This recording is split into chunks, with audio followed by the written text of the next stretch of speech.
এই যে আমি এখন চলে আসছি এখন কি সুন্দর মনোরম পরিবেশে। আমি আছি এমন এক রিসোর্টে, যে সুন্দর রিসোর্ট। আপনি কি ঘুরতে জায়গা পান না? আসেন, এখানে আসেন। কিন্তু এখানে একটুই সমস্যা, শুধু যে রিসোর্টে ঢুকতে পারবে কিন্তু রেফারেন্স লাগবে।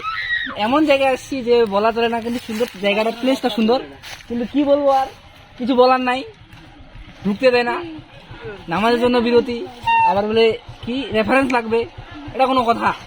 হ্যাঁ, আসেন আপনাকে ঘুরে দেখায় জিনিসটা হচ্ছে সুন্দর। এই দেখেন, এটা হচ্ছে চা বাগান। ওই যে ওই পাশে হচ্ছে রিসোর্টটা দেখেন ভাই, ওই যে ওই পাশে রিসোর্ট, ভিতরে ঢুকতে হবে। কিন্তু রেফারেন্স, আমাদের তো রেফারেন্স নাই, আমরা ছোট মানুষ, আমাদের রেফারেন্স নাই, তাই জন্য ঢুকতে পারতেছি না। এটা নিয়ে আমার দুঃখিত, আমার মন খুব মর্মাহত যে বুঝাতে পারবো না আমি। দুঃখিত ভাইরা, আসলে ঘুরে যাবেন। ধন্যবাদ। আবার যদি আসেন ভাই, রেফারেন্স নিয়ে আসবেন।